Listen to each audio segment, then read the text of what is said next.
Hello दोस्तों, welcome again in my YouTube channel. जैसा कि हमने लास्ट लेक्चर में कैथार्टिक्स के बारे में ब्रीफली डिस्कस किया था, अब हमारा लास्ट टॉपिक है यूनिट 3 का एंटी माइक्रोबियल, जिसको आज हम कंप्लीट कर लेंगे। सबसे पहले हम लोग एंटी माइक्रोबियल में उसका डेफिनेशन देखेंगे, उसका मैकेनिज्म डिस्कस करेंगे, इसके बाद उसका क्लासिफिकेशन देखेंगे। फिर जो जो कंपाउंड एंटी माइक्रोबियल में यूज होते हैं, for example potassium permanganate, boric acid, hydrogen peroxide, chlorinated lime, iodine and it's preparation, इसके बारे में ब्रीफली डिस्कस करेंगे। कुछ लोगों के फर्स्ट सेम के एग्जाम हो गए हैं, कुछ लोगों के एग्जाम आने वाले हैं, इसलिए मैं वीडियो को थोड़ा जल्दी जल्दी अपलोड कर रहा हूं, ताकि जिन लोगों के एग्जाम आने वाले हैं उनसे कोई छूटे ना, पूरा अच्छे से आप लोग पढ़ के जाना। तो बिना देरी किए हुए लेक्चर को स्टार्ट करते हैं। सबसे पहले हम लोग पढ़ते हैं एंटी माइक्रोबियल का definition. Anti microbial, anti word होता है किसी भी चीज के अपोजिट के लिए। एंटी वर्ड अगर हम लोग यूज कर रहे हैं, एंटी का मतलब होता है कोई भी चीज अपोजिट होती है। एंटी एंटी मतलब होता है अपोजिट। आप अपोजिट किसके लिए, अगर माइक्रोब्स की बात कर रहे हैं तो माइक्रोब्स के अपोजिट, जो भी अपोजिट काम करे माइक्रोब्स को, उनको बोलते हैं एंटी माइक्रोबियल। तो इसका डेफिनेशन क्या होगा? Anti microbial are the chemical agent used to destroy or kill the microbes or stop their growth. क्या करते हैं एंटी माइक्रोबियल? ऐसे केमिकल एजेंट होते हैं जो या तो माइक्रोब्स की ग्रोथ को रोक देते हैं या उनको किल कर देते हैं। अब दो वर्ड आते हैं आपके यहाँ पे, एक आता है आपका माइक्रोसाइडल वाला वर्ड, एक आता है स्टैटिक वाला वर्ड। जैसे कि यहाँ पे हमने देखा माइक्रोसाइडल, ठीक है, जैसे साइडल एक होता है माइक्रोस्टैटिक। जैसे आप लोगों ने इससे पहले माइक्रो की जगह देखा होगा बैक्टीरियोसाइडल, दूसरा देखा होगा माइक्रो की जगह हम लोग लेते हैं बैक्टीरियो, क्योंकि आपने इसके बारे में पढ़ा होगा, बैक्टीरियोसाइडल और बैक्टीरियोस्टैटिक। बैक्टीरियोसाइडल, साइडल मतलब होता है किसी भी चीज का ऐसी टेंडेंसी जो किल करे, ठीक है, किल करने वाली टेंडेंसी। बैक्टीरियो मतलब होता है बैक्टीरिया, अगर जो कोई बैक्टीरिया को किल करे उसको बोलते हैं बैक्टीरियोसाइडल। एक होता है स्टैटिक मतलब ग्रोथ को इनहिबिट कर देना या रोक देना, इनहिबिट करना। बैक्टीरियो मतलब होता है बैक्टीरिया की ग्रोथ को इनहिबिट कर दे, उनको बोलते हैं बैक्टीरियोस्टैटिक। वैसे माइक्रोब्स में क्या होता है? एक होता है माइक्रोसाइडल, ठीक है, जो माइक्रोब्स की ग्रोथ को रोक देते हैं। एक होता है माइक्रोस्टैटिक, जो माइक्रोब्स की ग्रोथ को रोक देते हैं, उनको स्टैटिक बोलते हैं। और माइक्रोब्स को किल कर दे, उनको साइडल बोलते हैं। तो ये आपके दो वर्ड क्लियर हो गए होंगे, एक होता है स्टैटिक, दूसरा होता है साइडल। साइडल की मतलब होता है टू किल कर देना, मतलब मार देना, स्टैटिक मतलब टू इनहिबिट कर देना। अब इसका क्लासिफिकेशन देख लेते हैं। क्लासिफिकेशन में आता है एंटी बैक्टीरियल, क्या होता है? एक्ट अगेंस्ट बैक्टीरिया, बैक्टीरिया के अगेंस्ट काम कर रहा, मतलब एंटी बैक्टीरियल हो गया। एंटी वायरल मतलब क्या होता है? वायरस के अगेंस्ट काम कर रहा, एंटी मतलब अगेंस्ट काम कर रहा। एंटी फंगस मतलब फंगाई के अगेंस्ट काम कर रहा। एंटी प्रोटोजोअल मतलब प्रोटोजोआ के अगेंस्ट काम कर रहा। तो ये इसका क्लासिफिकेशन होगा। मैंने ज्यादा ब्रीफली नहीं लिया है, क्योंकि जितना ज्यादा आप लोग डीप में जाते हैं थोड़ा सा प्रॉब्लम हो जाता है। अभी आप लोगों को एग्जाम आने वाले हैं, फिर से अगर न्यू सेमेस्टर स्टार्ट होगा तो पूरा ब्रीफली डिस्कस करेंगे। अब इसका मैकेनिज्म ऑफ एक्शन देख लेते हैं। आपके एग्जाम पॉइंट ऑफ व्यू से इतना इंपॉर्टेंट है, इससे ज्यादा नहीं आएगा, ऐसा कुछ अलग से नहीं आएगा। 99% चांस है कि आप इसमें से आएगा आपको। मैकेनिज्म ऑफ एक्शन देख लेते हैं। Anti microbial agent work by interfering with the growth of micro organism such as bacteria, fungi, algae. They can do this by targeting cell wall, protein synthesis, DNA synthesis, other metabolic pathway। क्या करते हैं? ये microbes की growth में interfere कर देते हैं। कैसे इंटरफेयर करेंगे? इनकी ग्रोथ को रोक देते हैं, क्योंकि क्या होता है, बैक्टीरिया इनकी सेल वॉल जो बनी होती है, ठीक है, वो वेरियस प्रोटीन सिंथेसिस में काम होता है, अलग अलग डीएनए सिंथेसिस, आरएनए सिंथेसिस, तो कहीं ना कहीं उसकी ग्रोथ को रोक देते हैं, सेल वॉल सिंथेसिस को रोक देते हैं। इस कारण ये इनका मैकेनिज्म ऑफ एक्शन होता है, ठीक है। ये कैसे वर्क करते हैं? जैसे कि बैक्टीरिया की जो दीवार वॉल बनी होती है, सेल वॉल, उसकी ग्रोथ में कहीं ना कहीं उसको रोक देते हैं। प्रोटीन की जो सिंथेसिस करते हैं उसको रोक देते हैं, डीएनए के सिंथेसिस को रोक देते हैं, RNA synthesis, metabolic pathway. Metabolic pathway का मतलब होता है अलग अलग कंपाउंड को सिंथेसिस करना, तो उस पाथवे को कहीं ना कहीं ये इनहिबिट करते हैं। तो इस तरह एंटी माइक्रोबियल काम करते हैं।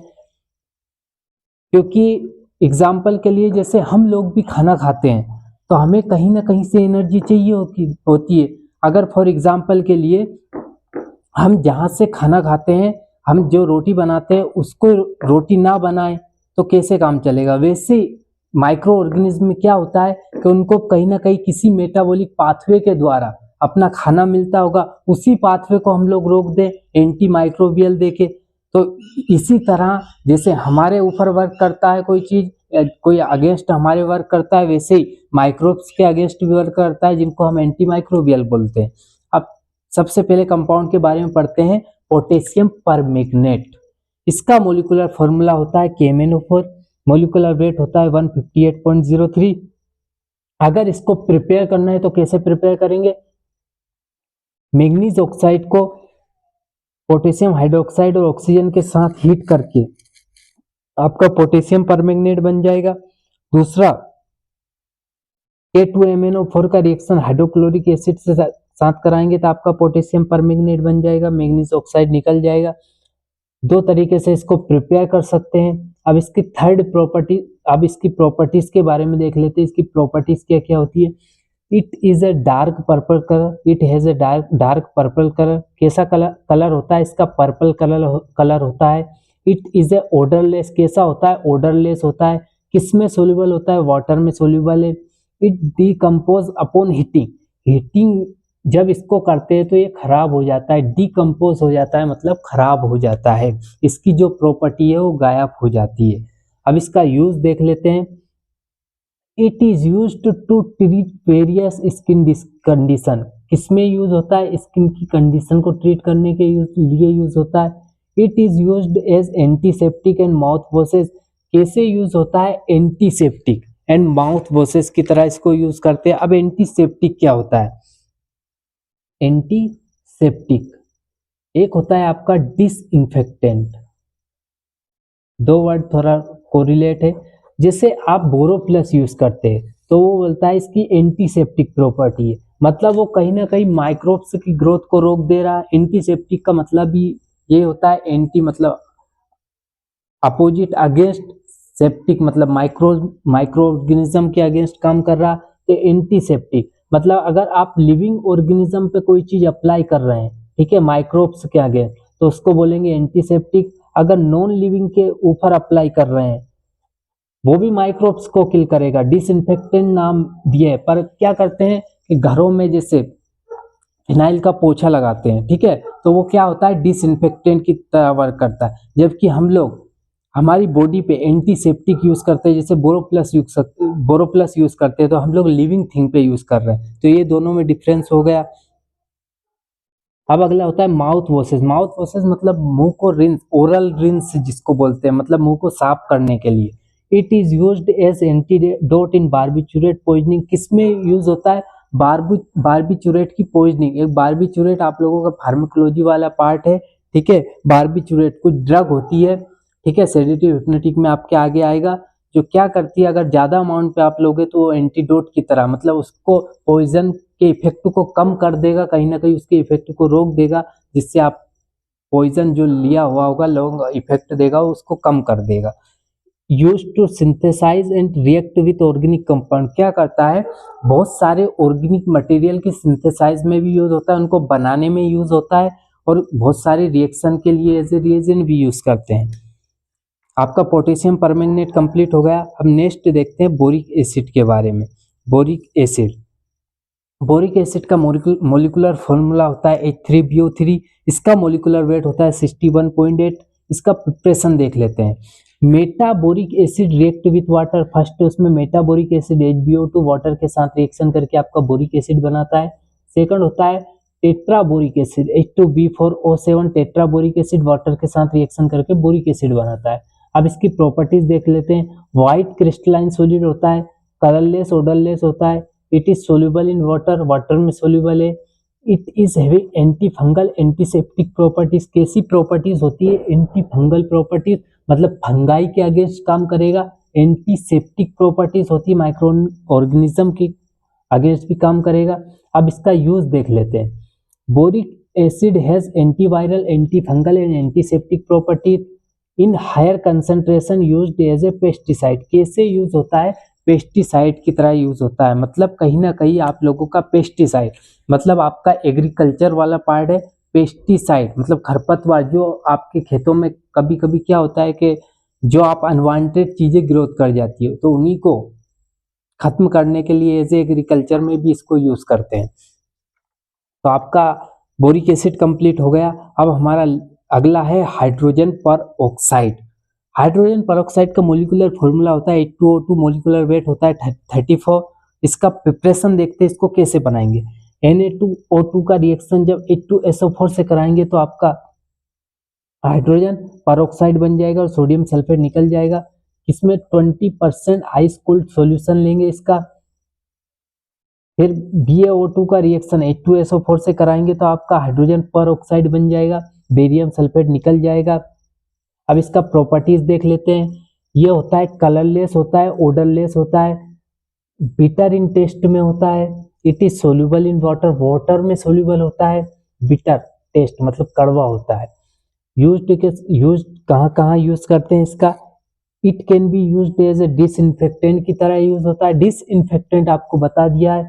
It can be use to clean cuts and ear wax, क्या करता है आपके जो घाव लग जाते हैं उनमें भी हम लोग यूज करते हैं, ईयर वैक्स में भी यूज करते हैं। It can be used as antiseptic, antiseptic की तरह भी यूज करते हैं। It is used an antidote in phosphorus cyanide poisoning. अगर आपको साइनाइड की पॉइजनिंग हो जाए या फास्फोरस का पॉइजनिंग हो जाए, पॉइजनिंग का मतलब होता है जैसे हम लोग कोई सा ऐसा मटेरियल ले लिए, ऐसा कंपाउंड ले लिए जो हमारी बॉडी के लिए हार्मफुल हो, ठीक है, तो वो क्या काम करेगा? जहर का काम करेगा हमारी बॉडी के लिए। तो अगर जहर का काम करेगा मतलब कहीं ना कहीं हमारी जान को खतरा है, तो उसी के लिए जब हमारी जान को बचाने के लिए जो ड्रग्स यूज करते हैं उन्हीं को बोलते हैं उसके अपोजिट काम कर रहे हैं, मतलब कहीं ना कहीं एंटीडोट का काम कर रहे हैं। तो ये साइनाइड पॉइजनिंग में एंटीडोट का काम करेगा।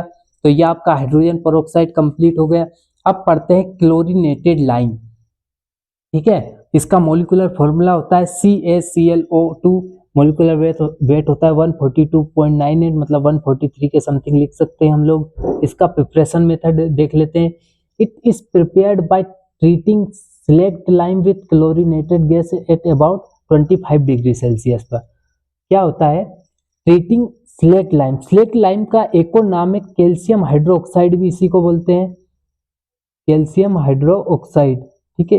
इसी का एक और नाम है सिलेक्ट लाइम, मतलब अदर नाम दे देते हैं कभी कभी, थोड़ा प्रोफेशनल लैंग्वेज यूज कर लेते हैं ताकि बच्चों को थोड़ा पता ना चले। अगर सिलेक्ट लाइम आए तो लिखना कैल्शियम हाइड्रोक्साइड CaOH2। क्लोरीन का रिएक्शन कैल्शियम हाइड्रोक्साइड से कराते हैं तो आपका बन जाएगा क्लोरीनेटेड लाइम, ठीक है। लाइम का मतलब ही कहीं ना कहीं कैल्शियम से रिलेटेड होता है।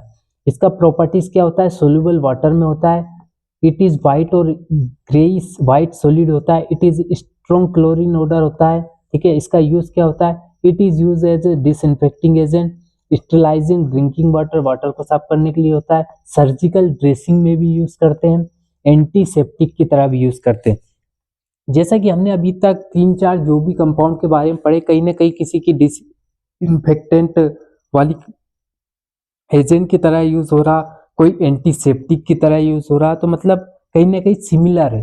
तो आप लोग थोड़ा सा मतलब देख के पढ़ के जाइएगा क्योंकि बहुत सारी सिमिलरिटीज है, तो आप एक दूसरे में थोड़ा लिख सकते हैं, मतलब थोड़ा भी आप लोगों को आइडिया होगा इसके बारे में तो आपको एग्जाम में इजीली लिख सकते हैं, आपको इतना प्रॉब्लम नहीं आएगा। अब पढ़ते हैं आयोडीन के बारे में। इसका मोलिकुलर फॉर्मूला होता है I2, मोलिकुलर वेट होता है 253। इसको कैसे बनाओगे? In laboratory iodine can be prepared by heating potassium iodide या sodium iodide with dilute H2SO4 with manganese oxide, ठीक है। कैसे बनाएंगे? हीट करेंगे। हीट किसको करेंगे? In laboratory iodine can be prepared by heating potassium iodide और sodium iodide with dilute H2SO4 या मैग्नीशियम ऑक्साइड, ठीक है। पोटेशियम आयोडाइड को डाइल्यूट H2SO4 के साथ हीट करके हम आयोडीन बना लेंगे। अब इसकी प्रॉपर्टीज देख लेते हैं।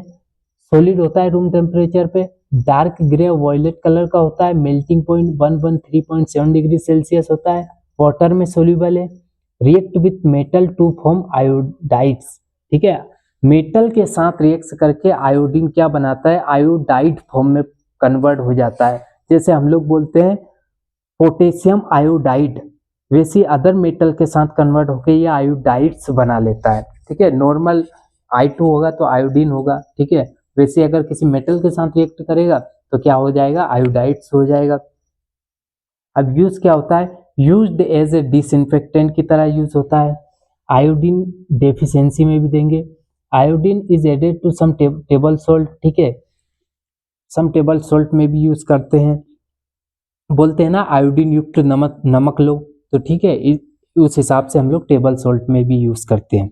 अब इसका preparation of iodine solution, iodine solution बनाना है तो कैसे बनाओगे, देखा जैसा कि हमने प्रॉपर्टीज में देखा था सॉलिड एट रूम टेम्परेचर। आपने पोविडोन आयोडीन कभी यूज किया, आपको घाव वाव लग गए हो, अभी कभी आप कट गए हो तो डॉक्टर आपको एक ट्यूब देता है कटने पे, वो पोविडोन आयोडीन देखना, उसमें पोविडोन आयोडीन लिखा होगा, तो सॉलिड होता है रूम टेम्परेचर पे। क्या क्या क्या कंटेन होता है, it contain not less than 9% and more than 12% of iodine, क्या होता है इससे कम 9% एंड 12% से ज्यादा आयोडीन नहीं होता है। It complex of iodine with polymer iodide povidone, क्या होता है आयोडीन के साथ पॉलीमर पोविडोन होता है, ठीक है।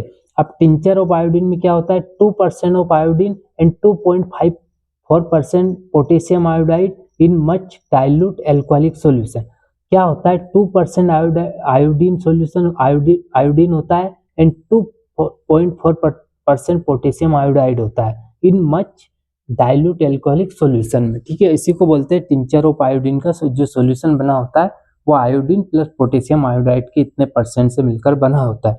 तो ये आपका यूनिट 3 पूरी तरीके से कंप्लीट हो गया है। इसके बाद भी अगर आपको कोई डाउट लगता है तो आप कमेंट बॉक्स में लिख सकते हैं कि यूनिट 3 में सर आपने ये थोड़ा सा एक बार और बता दीजिए, कुछ चीज़ छूट गया हो, या अगर आपको ऐसा लग रहा हो तो आप फिर से मैं दूसरा वीडियो बना दूंगा इससे रिलेटेड, अगर कुछ छूटा हुआ होगा तो। इसके बाद हम लोग स्टार्ट करेंगे यूनिट 4 के बारे में।